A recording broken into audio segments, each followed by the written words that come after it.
Okay, तो अभी देखो यहाँ पे सबसे इम्पोर्टेंट चीज़,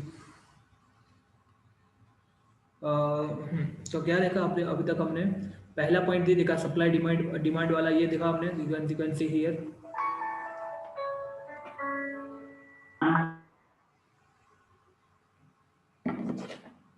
ओके, तो एक चीज़ हमने ये देखी यहाँ पे, यू कैन सी, देखो ऊपर देखा हमने पहले तो सप्लाई वर्सेस डिमांड का। देखो तो यदि सप्लाई ज़्यादा होगा तो क्या होगा, सप्लाई यदि डिमांड से ज़्यादा होगा तो क्या होगा, प्राइस क्या होगा, कम होगा। ठीक है, ये पहला रूल दिमाग में रखना। और डिमांड यदि ज़्यादा होगी, if the demand is more than supply, if demand is more than supply the price will rise. Okay, तो ये चीज़ दिमाग में रखनी है आपको।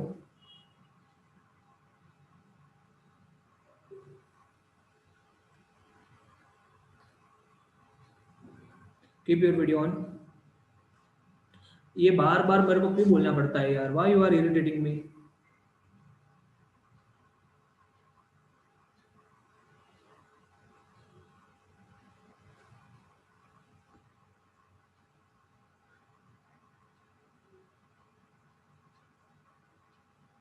राघव, मुझे तुम्हारे घर का फैन नहीं देखना है।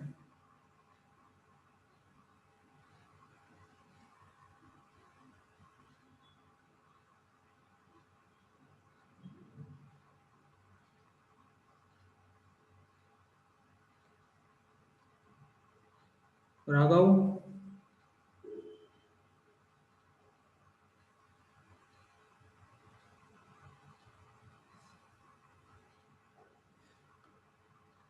द हॉरिबल एक्सपीरियंस, सच में। ओके, तो supply, if supply is more than demand the price will fall, and demand is more than supply the price will rise. पहला चीज आप, पहला रूल दिमाग में रखना, ठीक है, जस्ट एक मैथ्स में रूल आता है ऐसे, ये एसएस का रूल है। ओके, दूसरा मैंने आपको बोला कि क्या प्राइस राइज होना जरूरी है, तो आपका आंसर क्या होना चाहिए सर, एक लिमिट में हो तो जरूरी है, एक लिमिट से ज़्यादा यदि प्राइस राइज हुआ तो वो गलत है। ठीक है, और लिमिट में हो तो जरूरी क्यों है, जरूरी क्यों है लिमिट में होना, उसके मैंने आपको दो एग्जाम्पल बताया। ठीक है, you can discuss this with your parents also, very very very important and nice thing to be understand. किसको मालूम था, किसी को मालूम था क्या कि प्राइस राइज होना भी जरूरी है? You know that price rise होना जरूरी है, ऐसा मालूम था आपको? क्या किसी ने सुना था कभी ऐसे? You can raise your hand, you can raise your hand. क्या सुना था कभी आप लोगों ने ये प्राइस राइज होना भी जरूरी है ऐसा? Has anyone heard ever before? No, है ना? तो देखो प्राइस राइज होना भी जरूरी है, बट एक लिमिट में। कौन सा उसका परसेंटेज कौन सा होता है? 3% के रेट से यदि प्राइस राइज हो ना तो वो अच्छा है, और उसका मैंने आपको रीज़न बताया कैसे अच्छा है। तो देखो मैंने यहाँ पे फिर से एक्सप्लेन कर रहा हूँ, समझना। एक तो मतलब ये अभी इसमें पूरा दिखेगा नहीं, मैंने आपको क्या एक्सप्लेन किया, मान लो कि मेरी कंपनी है, मेरी कंपनी टी शर्ट पैंट मतलब कि क्लोथ्स वगैरह बनाती है। ठीक है, मेरे अंडर में मान लो कि 10 वर्कर काम कर रहे हैं, छोटी सी कंपनी है, और एक इंजीनियर है उसमें। ठीक है, ओके, तो मान लो कि पहले साल मैंने कितना रखा रखा था प्राइस, सेलिंग प्राइस कितना रखा था मैंने? 500 रुपीज़ रखे थे सेलिंग प्राइस, और मेरे को इतने में पड़ रहा था, मतलब कि 150 रुपीज़ मैं पर पीस कमा रहा था। ठीक है, बट जैसे ही सेकेंड ईयर आया, दूसरा साल आया, तो दूसरा साल हो सकता है कि मेरे को ये जो मेरा कपड़ा बनाने की जो कंपनी है उसमें जो रॉ मटेरियल चाहिए ना, रॉ मटेरियल मतलब कॉटन चाहिए ना, उसके प्राइस भी बढ़ गए मान लो। ठीक है, उसके प्राइस बढ़ जाएंगे कि नहीं बढ़ेंगे दूसरा साल? उसके बाद क्या होगा, ये जो वर्कर है, इंजीनियर है, वो मुझसे ज़्यादा सैलरी मांगेंगे कि साहब सैलरी बढ़ाओ। ठीक है, आपने लास्ट टाइम तो इतना ही दिया था, इस साल बढ़ाओ। तो ये, और मेरा खुद का टारगेट क्या होगा, मैं और प्रॉफिट अर्न करूँ। समझ में आ रहा है कि नहीं आ रहा? तो ये सब देखते हुए मैं क्या करूंगा, जो मेरा सामान जो पहले मतलब एक पीस जो पहले 500 रुपये में बिक रहा था ना, वो मैं कितने में बेचूंगा अभी?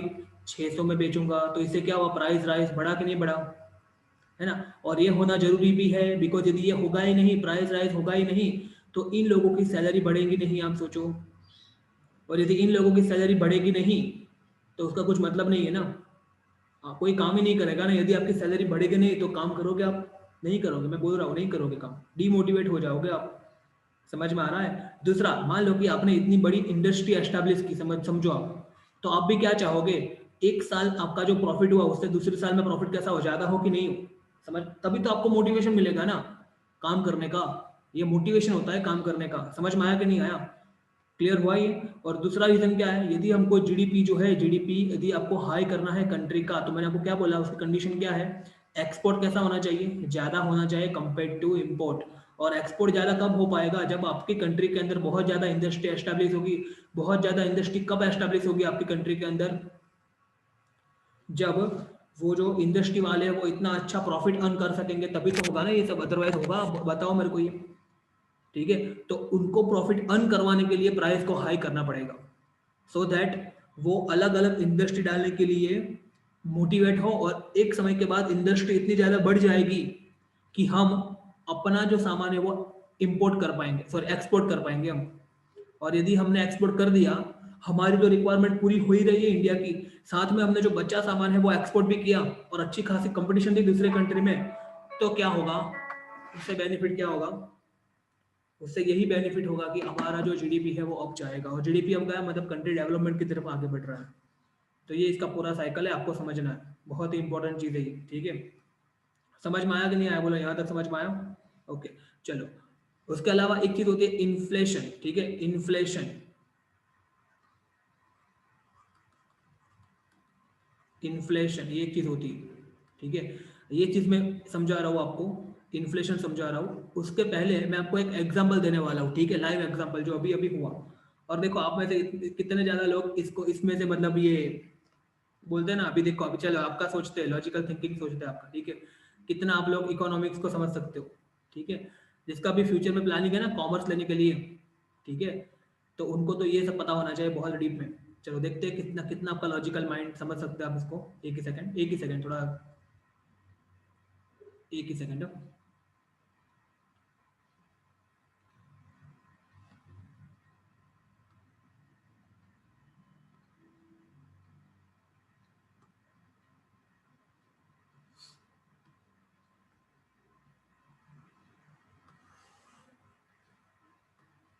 ओके, समझना। अभी मैं यहाँ पे एक एग्जांपल दे रहा हूँ आपको। एक बहुत ज़्यादा जो कंट्रीज थे ना अपने, कुछ 14-15 कंट्रीज, उन्होंने एक एसोसिएशन बनाने का ट्राई किया था। ठीक है, एसोसिएशन मतलब ग्रुप। बहुत ध्यान से समझना, मैं यहाँ पे बहुत ही बेसिक्स क्लियर कर रहा हूँ। जस्ट लाइक मैथमेटिक्स में कैसे बेसिक्स होते हैं, ऐसे ही है एसएस के बेसिक है, समझना। एसोसिएशन बनाया, कौन सी कंट्री ने मतलब बनाना चाहती थी। ठीक है, कौन सी उसको वो एसोसिएशन का एक नाम भी है, वो ग्रुप का एक नाम भी है। इसमें कौन से कंट्री में आपको बता रहा हूँ। आपको वर्ल्ड मैप का आइडिया होगा ना, तो वर्ल्ड मैप में हमको मान लो कि ये अपना इंडिया है। ठीक है, इंडिया के यहाँ पे ऊपर कौन सी कंट्री है, चाइना। ठीक है, यहाँ पे कौन सा कंट्री है, कुछ जापान जैसा है यहाँ पे, है ना। फिर यहाँ पे नॉर्थ कोरिया, साउथ कोरिया भी यहाँ पे है। आप समझ सकते हो थोड़ा बहुत क्या बोल रहा हूँ। यहाँ पे श्रीलंका है, यहाँ पे पाकिस्तान है। फिर यहाँ पे नीचे कौन है, ऑस्ट्रेलिया है, यहाँ पे न्यूजीलैंड है। आपको थोड़ा बहुत आइडिया आ रहा होगा मैं क्या बोल रहा हूँ। फिर यहाँ पे म्यांमार है ना। तो ये सारी जो कंट्री है ना, ऐसे इस ये वाले सेक्शन की जो कंट्री है ना वर्ल्ड में, वो वो मैं बहुत ही अच्छा एग्जाम्पल दे रहा हूँ, समझना। पूरा चैप्टर का जो थीम है ना आपका क्लियर हो जाएगा बहुत ही अच्छे से। ठीक है, फिर आप रीड करना, आपको इंटरेस्ट भी जगेगा। ठीक है, तो ये जो कंट्री है ना, ये इतनी इतनी सारी कंट्री, उन्होंने क्या किया था, अपना एक एसोसिएशन बनाने का ट्राई किया। क्या ट्राई किया, एसोसिएशन मतलब कि ग्रुप। ठीक है, किसके लिए ग्रुप बनाने का ट्राई किया, ट्रेडिंग। ट्रेडिंग समझते हो ना, व्यापार। ठीक है, व्यापार। ठीक है, इसके लिए। अभी आपको एक चीज मालूम है, उससे पहले आपको एक चीज मालूम है कि आपने यदि आईफोन जो है, आईफोन आईफोन बहुत फेमस ब्रांड है, आपको मालूम है, बहुत ही मतलब रिच पीपल स्पेशली जो है उनमें ज़्यादा फेमस है ये आईफोन। आप में से भी बहुत सारे का ड्रीम होगा कि मेरे पास आईफोन का फ़ोन हो ऐसा। Raghav, keep your video on. तो आप में से भी बहुत सारे का ड्रीम होगा, ठीक है, कि आईफोन का फ़ोन हो अपने पास। ठीक है, तो समझना ध्यान से मैं क्या बोल रहा हूँ। तो देखो, क्या आपको मालूम है कि आईफोन का फोन यदि आप दुबई, दुबई आपने सुना होगा गल्फ कंट्रीज में आता है दुबई, वहां से लो ना, तो आपको जो फोन मान लो कि 85,000 में पड़ता है ना, वही फोन यदि इंडिया में आता है सेम पीस, तो आपको कुछ पड़ेगा 1,11,000 में पड़ेगा, मान लो। तो क्वेश्चन ये कि यार इतना ज्यादा डिफरेंस क्यों, ऐसा ये क्या बात हो गई कि जब दुबई में था, दुबई में भी हमने वही पीस लिया, 85,000 में पड़ा। इंडिया में यदि वही पीस लिया तो 1,11,000 में पड़ा, ये क्यों, ये भेदभाव क्यों। आपको मालूम है इसका आंसर, किसी को मालूम है क्या, Vraj, you know the answer, anyone else know the answer. Anyone else know the answer? किसी को मालूम है क्या? You know the answer? पहले तो सर यही नहीं मालूम था कि ऐसा होता है ना, ऐसा होता है। ठीक है, सही है, वेरी गुड।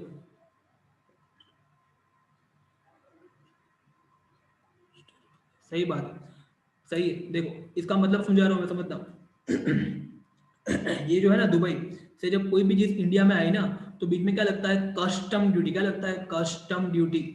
आपने सुना होगा शायद कस्टम ड्यूटी, ऐसा शायद सुना होगा कभी, आप कोई मूवी में देखा होगा कस्टम ड्यूटी। तो देखो कस्टम ड्यूटी क्या है? कस्टम ड्यूटी मतलब एक तरह का टैक्स है। क्या है? टैक्स। ठीक है। और आपको मालूम होगा शायद कि टैक्स जो है गवर्नमेंट कौन सी चीज के ऊपर ज्यादा रखती है? एंटरटेनमेंट वाली चीज होती है ना, उसके ऊपर टैक्स ज्यादा होता है ना, बिकॉज एंटरटेनमेंट कौन करते हैं ज्यादा? जिसके पास पैसा ज्यादा होता है, रिच पीपल करते हैं ना। तो गवर्नमेंट बोलती है कि उनसे पैसे ले लो टैक्स के फॉर्म में, और जो बेचारे गरीब है जिनको अच्छे से खाना भी नहीं मिल रहा है, या अच्छे से एजुकेशन या अच्छे से हेल्थ फैसिलिटी नहीं मिल रही, उनको पैसे दो। सही बात है ना? सही बात है ना? समझ में आ रहा है कि नहीं आ रहा? ऐसा तो कुछ होता नहीं है ना, आईफोन में क्या होता है, अपने नॉर्मल फोन जैसा फोन ही होता है, मैंने देखा है। ठीक है। बट फिर भी एक ब्रांड नेम की वैल्यू है। समझ में आ रहा? शो ऑफ है ना, कि आई हैव द आईफोन। समझ में आ रहा है कि नहीं आ रहा? और कुछ नहीं होता है उसमें। ऐसे फोन जैसा फोन ही होता है, उसमें ऐसा नहीं होगा जैसे हमारे मोबाइल में 2 लिखा होता है ना, ऐसे उसके मोबाइल में 2 ऐसे लिखा होता है, अलग नहीं होता है, बट फिर भी एक ब्रांड नेम होता है। ठीक है। समझ में आया? तो कहने का मतलब ये कि ये कस्टम ड्यूटी लगेगी यहाँ पर। समझ में आ रहा है कि नहीं आ रहा? ओके, अभी सोचो, 2 मिनट के लिए सोचो, 2 मिनट के लिए सोचो कि मान लो कि ये कस्टम ड्यूटी निकल जाए, तो क्या होगा? तो क्या होगा? आपको वही फोन जो दुबई में 85,000 का था ना, वो आपको इंडिया में भी कितने में मिलेगा? 85,000 में ही मिलेगा। आ रहा है समझ में कि नहीं आ रहा? है ना? तो ये जो मैंने आपको बोला ना, अभी ऊपर जो मैंने आपको बोला ना, ये कंट्री सब, ये कंट्री इसलिए अपना एसोसिएशन मतलब कि ग्रुप बनाते थे कि यदि आपस में इनको अंदर अंदर कोई सामान बेचना है, मान लो कि ये कंट्री को यहाँ, जैसे कि ये इंडिया है ना, ये वाला इंडिया, इंडिया को मान लो चाइना में कोई चीज बेचनी है ना, तो चाइना वाला कोई भी कस्टम ड्यूटी लगाएगा नहीं। समझ में आ रहा है कि नहीं आ रहा? मतलब मान लो कि इंडिया में वो चीज 10 रुपए में बिकती है ना, तो वहां भी उतने प्राइस में ही बिकेगी, मतलब जो भी वहां की करेंसी होगी उसमें कन्वर्ट करके। मतलब कोई कस्टम ड्यूटी लगेगा नहीं। और ऐसे ही चाइना को मान लो कोई चीज इंडिया में बेचनी है ना, चाइना को मान लो कोई चीज इंडिया में बेचनी है, कोई भी कस्टम लगेगा नहीं। समझ में आ रहा है कि नहीं आ रहा क्या बोल रहा हूं मैं? ठीक है, अभी समझना, ध्यान से समझना, एकदम बहुत इंपॉर्टेंट क्वेश्चन पूछ रहा हूं मैं आपको। ठीक है। क्या इंडिया को इसमें ज्वाइन होना चाहिए कि नहीं होना चाहिए? इंडिया को इसमें ज्वाइन होना चाहिए कि नहीं होना चाहिए? यस और नो? आपको समझ में आया? प्रपोजल समझ में आया क्या था ये? यदि आप ये ग्रुप में ज्वाइन हो गए ना, तो आप अपने यहाँ पे इंडिया में जो भी चीज मैन्युफैक्चर हो रही है ना, वो आप इसमें से, जो भी ये ग्रुप में कुछ 12, 13, 12, 14 कंट्री थी, ठीक है, तो आप वो कंट्री में से किसी भी कंट्री में आप चाहो तो अपने सामान जो है आप अपने जो सामान है वो बेच सकते हो, और वो कंट्री आपके ऊपर कोई भी कस्टम लगाएगी नहीं। मतलब क्या? आप समझना, मतलब इसका समझना। मान लो कि मान लो कि मुझे कोई सामान जो है, मान लो कि मैं टाटा, मैं ये टाटा के एसी की बात कर रहा हूँ, आपको मालूम है टाटा जो है इंडियन ब्रांड है। एसी जहाँ पे ट्यूशन में लगा है वो एसी टाटा का ही है, आपको मालूम होगा ये, है ना? तो ये जो एसी है, मान लो कि यहाँ पे इंडिया में मुझे 35,000 में यहाँ पे मिला। ठीक है। अभी यही एसी मुझे चाइना में बेचना है ना, मतलब टाटा की कंपनी, मान लो कि मेरी खुद की टाटा की कंपनी है नहीं, बट मान लो, तो मुझे भी इतने रुपीज में ही वहां पे मैं बेच सकता हूँ। क्यों? बिकॉज इंडिया से जब चाइना में गया ना, तो बीच में कोई भी कस्टम लगा नहीं। समझ में आ रहा है? तो क्या होगा, मुझे वही जो प्रॉफिट, मान लो कि मुझे मैन्युफैक्चरिंग कॉस्ट था इसका 30,000 था, मान लो ये एसी का, तो मुझे इंडिया में 5,000 का प्रॉफिट हो रहा था। अब वही प्रॉफिट कहाँ होगा? चाइना में भी उतना ही प्रॉफिट मुझे होगा। तो ये तो अच्छी बात है ना, मतलब समझो आप बात को। समझ में आ रहा है? नहीं तो क्या होता, बीच में बहुत ज्यादा कस्टम लग जाता, कस्टम लग जाता तो मेरे को अपने आप प्रॉफिट मेरा क्या हो जाता? डाउन हो जाता। बिकॉज यदि मान लो कि 10,000 का कस्टम लग गया, और फिर मेरे को कितने में पड़ा? वो 30 में पहले पड़ रहा था इंडिया में, अभी कस्टम लगने के बाद कितने में पड़ा? 40 में पड़ा। और फिर मैं वहां जाके मान लो कि 45,000 बेचने का ट्राई करूंगा, तो वहां के लोग क्या बोलेंगे? चाइना के लोग, ए भाई रुको, तुम रुको, यहाँ पे हमारे यहाँ सस्ते में ऑलरेडी मिल रहे हैं एसी, तो मैं तुम्हारा क्यों खरीदूं? समझ में आ रहा है कि नहीं आ रहा? लॉजिक समझ में आ रहा है पूरा? तो क्या लगता है आपको, इंडिया को इसमें ज्वाइन होना चाहिए कि नहीं होना चाहिए? यस और नो? होना चाहिए, हाँ कि ना? हो जाना चाहिए, है ना? इसमें आपको इंडिया को ज्वाइन होना चाहिए कि नहीं होना चाहिए? किसी को लग रहा है नहीं ज्वाइन होना चाहिए? किसी को लग रहा है कि नहीं ज्वाइन होना चाहिए? अभी सर आप बोल रहे हो कि ऐसा क्वेश्चन पूछ रहे हो, तो सर आंसर तो यही होगा ना कि नहीं ज्वाइन होना चाहिए, नहीं तो आप पूछते ही नहीं, है ना? समझना, मैं टाइम पास नहीं कर रहा हूँ, यहाँ पे बहुत इंपॉर्टेंट टॉपिक पढ़ रहे हैं आपके चैप्टर का ही, ठीक है, समझना ही। तो आंसर है इंडिया को नहीं ज्वाइन होना चाहिए, और इंडिया ज्वाइन हुआ भी नहीं, इंडिया ज्वाइन हुआ भी नहीं। बहुत सही डिसीजन था ये। बता रहा हूँ मैं क्यों ज्वाइन नहीं हुआ, मैं बता रहा हूँ क्यों ज्वाइन नहीं हुआ, समझना ध्यान से, ठीक है। देखो, मान लो कि ये इंडिया है, ठीक है, और यहाँ पे नीचे ऑस्ट्रेलिया है, समझना ध्यान से, ठीक है, ऑस्ट्रेलिया, जिसने हमको अभी क्रिकेट में बहुत गंदी तरह से हराया ना, वही ऑस्ट्रेलिया, ठीक है। तो ये ऑस्ट्रेलिया है, ठीक है, और ये इंडिया है। अभी आपको मालूम है ऑस्ट्रेलिया बहुत एक फेमस है, बहुत एक चीज में बहुत फेमस है, और वो है कैटल रियरिंग। कैटल रियरिंग समझते हो ना, स्पेलिंग में भी रॉन्ग, बट कैटल मतलब क्या, ये गाय भैंस जो है उसको संभालना, उस मतलब फिर उसका जो मिल्क वगैरह मतलब दूध वगैरह होता है वो बेचना, दूध दूध की प्रोडक्ट बेचना, ये सब चीज़ में बहुत आगे है ऑस्ट्रेलिया। समझना ध्यान से, समझना मैं क्या बोल रहा हूँ।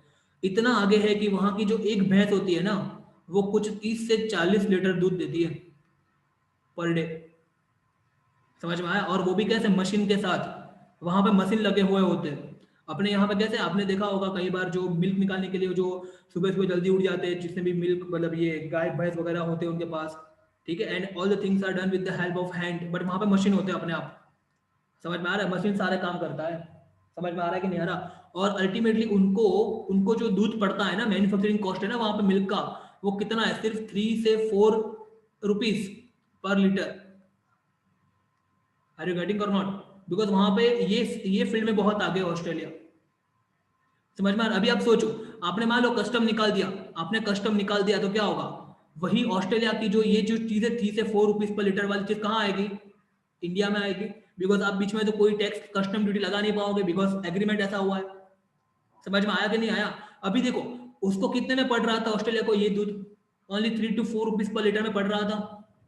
अभी वो जब इंडिया में आके बेचेगा, तो मान लो कि इंडिया में 15 रुपीज में भी बेचा, 15 रुपीज में बेचा पर लीटर। अभी आपको मालूम है दूध का प्राइस कितना है अमूल का, आपको मालूम होगा 20 रुपीज है पर लीटर का, जो थैली आती है ना वो लीटर की आती है ना, तो इतना है, ठीक है।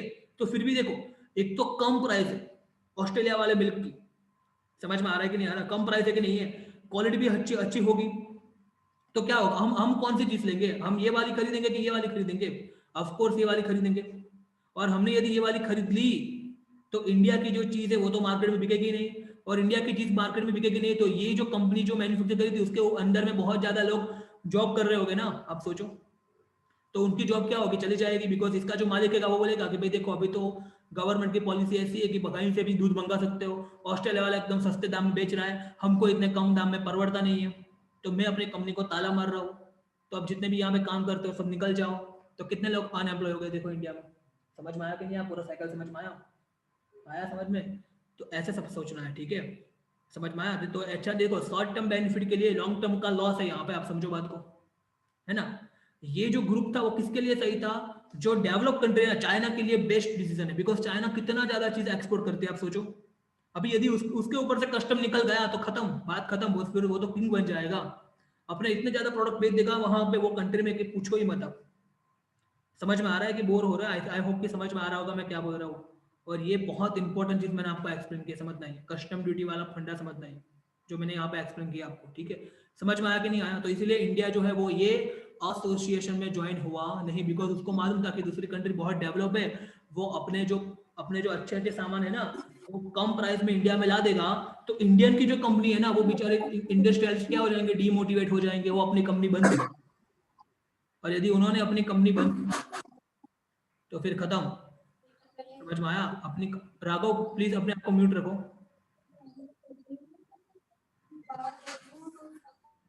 हाँ राघव ने, ओके। तो समझ में आया कि नहीं आया क्या बोल रहा हूँ मैं यहाँ पे, ये साइकिल समझ में आई आपको? बहुत इंपॉर्टेंट साइकिल है ये, एकदम इंपॉर्टेंट साइकिल है, समझना है इसको अच्छे से, समझना है।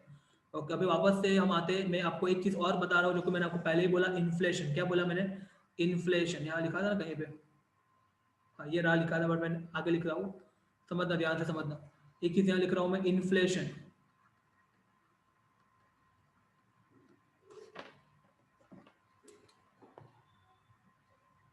एक सेकेंड।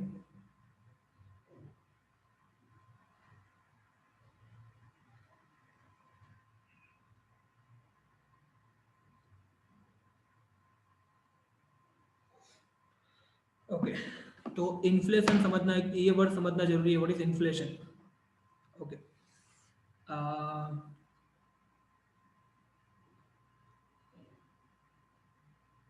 इन्फ्लेशन, चलो ना बुक में आता है उसका अकॉर्डिंगली बताता हूँ मैं आपको। एक ही सेकंड, थोड़ा बुक ओपन कर देते हैं वो।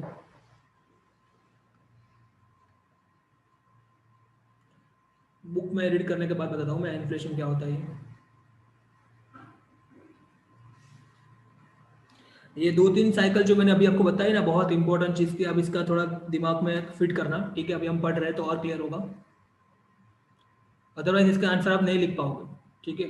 मैंने पहले ही बोला था आपको ग्रुप में कि ये जो दिन है, पहला दिन जो है आपका बहुत इंपॉर्टेंट रहेगा।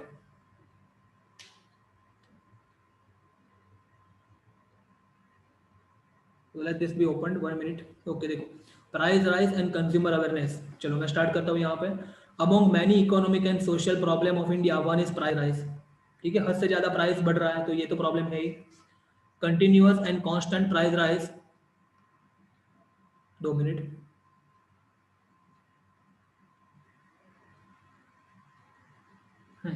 तो continuous and constant rise in the price in different field of economy at high rate is called the price rise.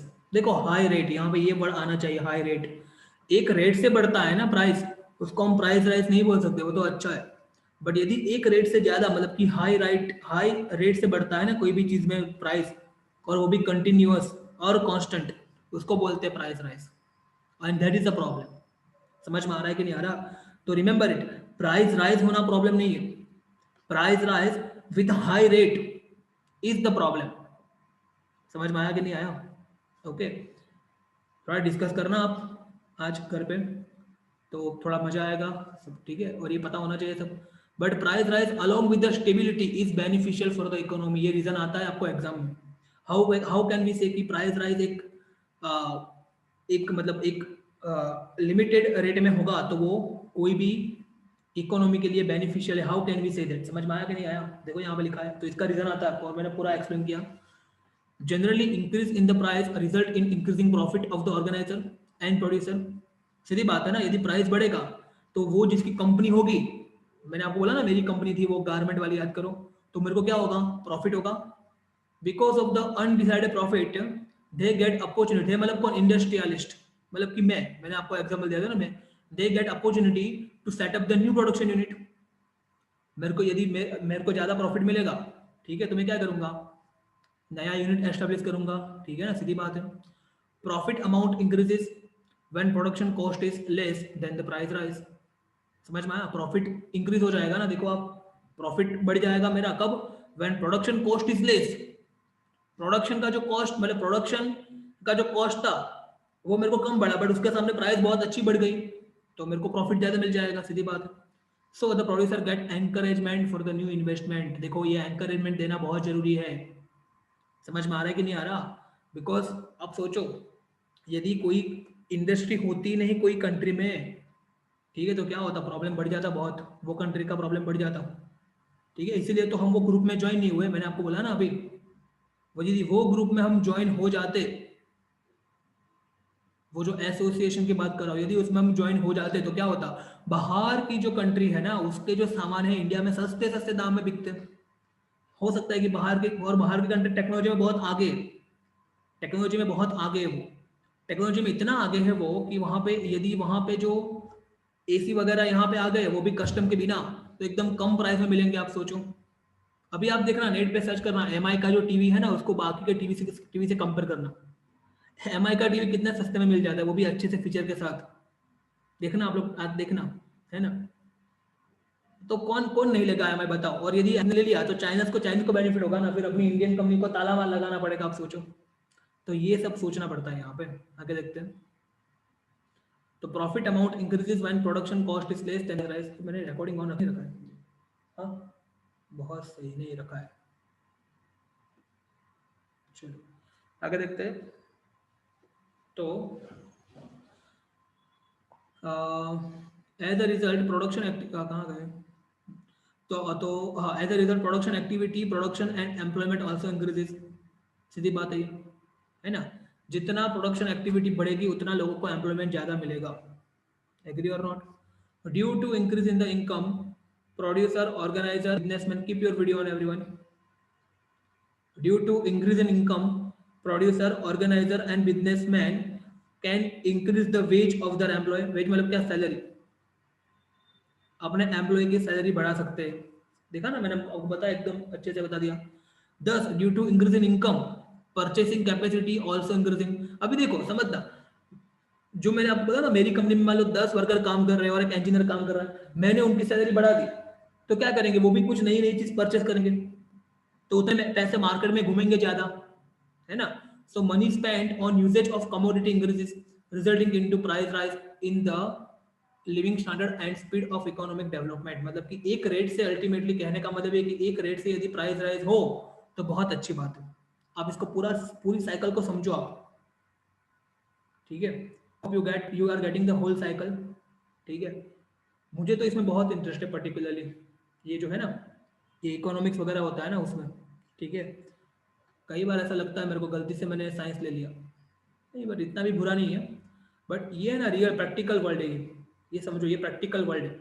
ठीक है, अपने जो डॉक्टर मनमोहन जी, आपको मालूम होगा, अवर फॉर्मर पीएम, है ना, he was the master in the economics. मालूम है ना आपको? इकोनॉमिक्स में उनके पास जैसा नॉलेज है ना, ऐसा आई थिंक बहुत ही कम लोगों के पास है वर्ल्ड में. इतना नॉलेज उनके पास है. पैसे कहाँ से आएंगे, कैसे जाएंगे, कहाँ पे कितना इन्वेस्ट करना है, कैसे लोगों को जॉब देनी है, अपनी जीडीपी को कैसे बनाए रखना है, ये सब. ठीक है, मतलब बहुत फेमस है. मैं पर्सनली किसी को जानता नहीं हूँ, बट मैंने ऐसा सुना है कि yes, he has very great knowledge in all this economic section. Okay, आगे देखते हैं.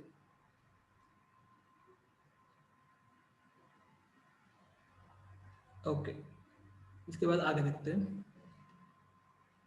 So when there is a noticeable increase in the price level of commodity or service, invariably and continuously at high rate, then production of the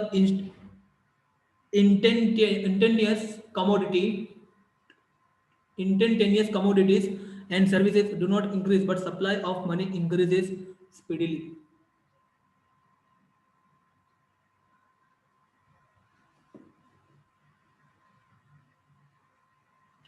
बहुत ही hard language में लिखा है, मेरे को इसका सिंपल करना पड़ेगा थोड़ा.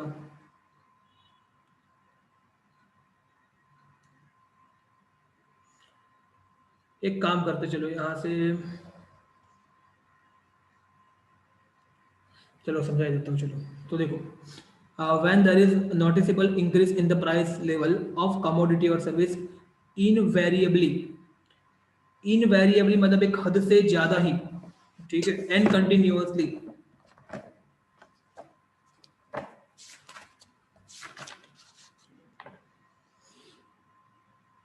बराबर. इनवेरिएबली એટલે कंटिन्यूअस. आपको मालूम है वेरिएबल मतलब क्या है? बदलते रहना. बट यहाँ पे इनवेरिएबली है ना, मतलब कंटिन्यूअस. बराबर, इनवेरिएबली मतलब कंटिन्यूअस ही होता है. ठीक है, at high rate, then production of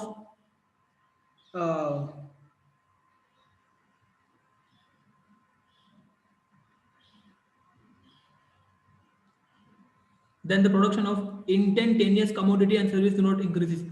What is the meaning of instantaneous? Remember, ये आपको लिख देना, साइड में लिखना हो तो लिख देना. instantaneous मतलब क्या? एक सेकंड.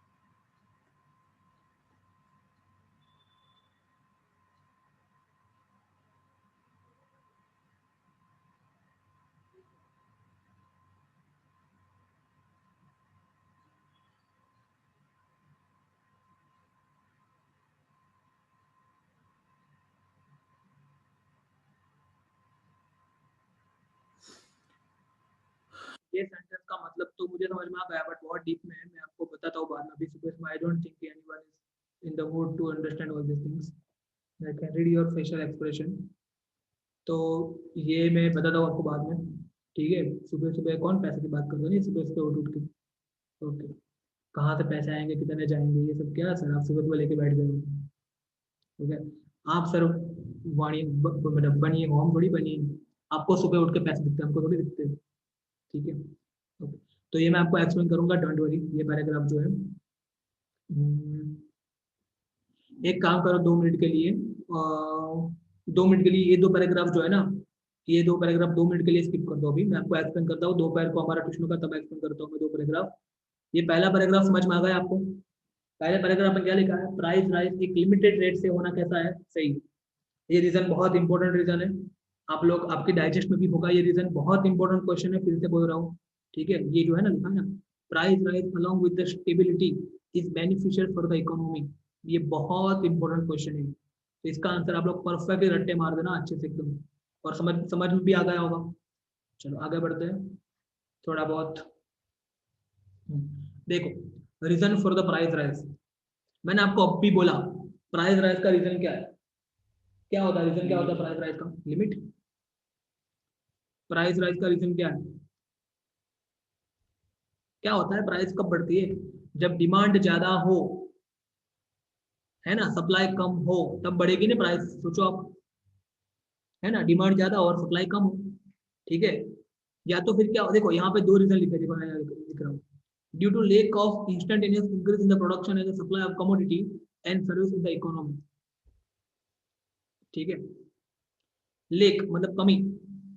तो देखो, कोई भी चीज है ना, due to lack of instantaneous increase in production and supply of commodity and service in the economy, मतलब किसी चीज की डिमांड एकदम से बढ़ गई और उतने उसके अकॉर्डिंगली वो चीज प्रोड्यूस ना हो पाए, सप्लाई ना हो पाए, तो क्या होगा? प्राइस बढ़ेगी। देखो, due to lack of instantaneous increase, एकदम से कोई चीज की डिमांड बढ़ गई, समझ में आ रहा है? बट सामने लेक, किसमें लेक रह गया? उसके प्रोडक्शन में और उसके सप्लाई में क्या रह गया? लेक रह गया। समझ में आ रहा है कि नहीं आ रहा? समझ में आया कि नहीं? तो ये पहला रीजन है। दूसरा क्या है? देखो, due to sharp increase in the total demand of country as compare to supply, ठीक है। एकदम से डिमांड बढ़ गई बट सप्लाई इतना बड़ा नहीं, क्या होगा? कंटिन्यूअस प्राइस राइजेस सेम, मतलब दोनों एक ही है, दोनों का मतलब तो एक ही कहने का, बट एक में क्या कर रहे हैं हम समझ, एक में क्या कर रहे हैं समझ, मैं आपको बता रहा हूँ। एक में सच में डिमांड बढ़ गई, सप्लाई उसमें उतनी तरह से बढ़ा नहीं। दूसरे में क्या था? डिमांड तो जो थी वही थी बट सप्लाई कम हो गया। समझ में आ रहा है? कई बार ऐसा भी होता है ना। तो पहला जो केस है, पहला केस जो है ना, ए लिखा है ना यहाँ पे, ए, उसमें क्या था? डिमांड जितनी थी उतनी थी बट सप्लाई कुछ रीजन से कम हो गया, हो सकता है ना, कुछ भी रीजन होता है सप्लाई में, ऐसा थोड़ी है। समझ में आ रहा है? तो ये पहला रीजन ए वाला। और दूसरे में क्या हुआ? सप्लाई बेचारा अपने रेट से चल रहा था अच्छे से और डिमांड एकदम से बढ़ गई, तो क्या होगा? प्राइस अप हो जाएगा। समझ में आया कि नहीं आया क्या बोल रहा हूँ? है ना? ये लिखते ही इतनी गधे की तरह ना कि आप कंफ्यूज हो जाओ, मैं बोल रहा हूँ। बट कुछ नहीं है, कहने का मतलब यही, आप लोग ये सोच के आप पढ़ना तो समझ में आएगा। मैं एक बार फिर से एक्सप्लेन कर रहा हूँ, लुक एट मी, हो सके तो देखना, मैं मेरे को जूम करके देखना, मतलब नीचे समझना क्या बोल रहा हूँ मैं। देखो, पहला रीजन क्या है? डिमांड तो जो थी वो थी, बराबर। सप्लाई क्या हो गया? कम हो गया। हो सकता है ना भाई, कुछ भी हो सकता है, नेचुरल कैलेमिटी आ गई, कुछ भी रीजन हो सकता है। तो डिमांड तो जो थी वो थी, सप्लाई कम हो गया, तो प्राइस बढ़ जाएगा। दूसरा, सप्लाई तो जो था वो था, डिमांड बढ़ गई, तो भी प्राइस राइज हो जाएगा। समझ में आ रहा है दोनों रीजन? बस तो यहाँ पे यही लिखा है, ए और बी। तो अभी इसको आप अपने हिसाब से अपने वर्ड्स में भी लिख सकते हो, इसमें मार्क्स कट नहीं होंगे आपके। तो नोट्स बना के यदि आप अपने वर्ड्स में लिखना चाहो तो लिख देना इसको, मैंने जैसे बोला ना अभी आपको, ऐसे ऐसे ऐसे करके वो आप लिख देना, ठीक है। नहीं तो लास्ट में जब रिवीजन करना आएगा ना, तो गोल गोल गोल गोल घूमते रहोगे फिर, ठीक है। ये पता नहीं किसका प्राइस बढ़ रहा है, किसका कम हो रहा है, ये सब सोचते रहोगे फिर। एक तरफ मैथ्स में परेशान करता रहेगा, दूसरा इलेक्ट्रिसिटी आएगा, बीच में जनरेटर आएगा, ये कुछ आएगा, वो आ जाएगा, तो इसमें आपको प्राइस की चिंता कहाँ करोगे, बताओ मेरे को। तो इसका है ना, नोट्स बना के आप लोग अच्छे से करते रहे। पहले ही मैंने बोला है कि एसएस जो है उसको अंडर एस्टिमेट मत करो, सबसे टफ सब्जेक्ट यही है, एसएस ही। ओके, एसएस ही सबसे टफ सब्जेक्ट है, रिमेंबर इट। चलो आगे देखते हैं, यहाँ से एक काम करते बाद में देखते हैं, टाइम भी हो गया। Increase in the monetary supply जो है ना, ये